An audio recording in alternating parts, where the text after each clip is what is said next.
వాళ్ళు అన్నట్టు మేమేం చెప్తాం చెప్పు.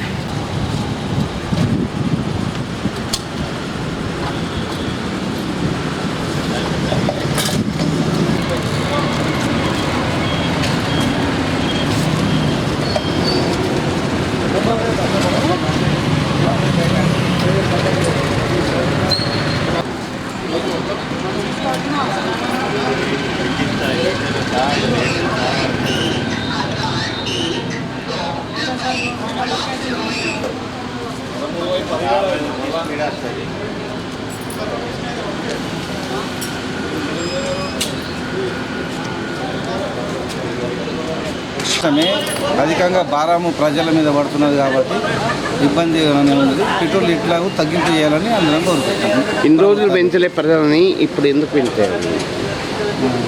ఇన్ని రోజులు పెంచినందుకంటే ఈ ఎలక్షన్లు ఉన్నాయి కాబట్టి పెంచలేనట్టు, అక్కడ ఎలక్షన్లు అయిపోయినాయి కాబట్టి పెట్రోల్ని ఇప్పుడు అధికంగా పెంచింది అంతే. అదొకసారి కొంచెం తక్కువ చేస్తే బాగుంటుంది.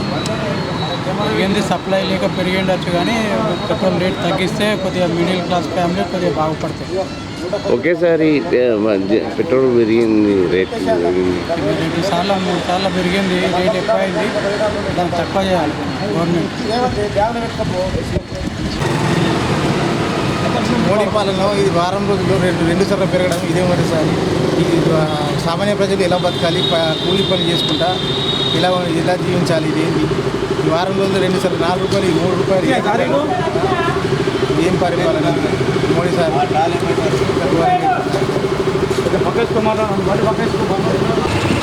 గత కొన్ని నెలల ముందు కేంద్ర గవర్నమెంట్ క్రూడ్ ఆయిల్ రేటు పెరిగినా కానీ గవర్నమెంటే భరిస్తా అని చెప్పిన ఈ మోడీ ప్రభుత్వం, కేంద్ర ప్రభుత్వము ఇప్పుడు 5 రాష్ట్రాల ఎలక్షన్ కాగానే వారంలో 4 సార్లు పెంచింది.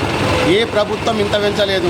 ఇదే ప్రభుత్వం ఏ ప్రభుత్వం పెంచినా 10 పైసలు, 20 పైసలు, 40 పైసలు, రూపాయి చిల్లర, రూపాయిన్నర అట్లా పెంచి ప్రభుత్వం పేద ప్రజలు నడ్డీడిచ్చే చేస్తుంది.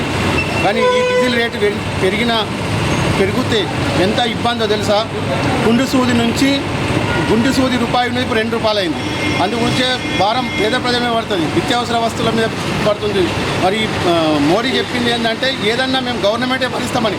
అప్పుడు 5 రాష్ట్రాల ఎలక్షన్ అప్పుడు ఏముందంటే మేము భరిస్తాము, పేద ప్రజల మీద మేము భారం వేయమని చెప్పినాం. భారం వేసి ఇప్పుడు 10 రోజుల్లో 4 సార్లు వేయించి మరి ఇది ఇప్పుడు జిఎస్టీ పరిధిలో తీసుకురావాలి. జిఎస్టీ పరిధిలో ఎందుకు తీసుకురావాలి? వరుసగా పెరగడానికి ప్రజల మీద అంటున్నారు, కానీ ఆ యుద్ధం మరి ముగిసిందా లేదా తెలియదు.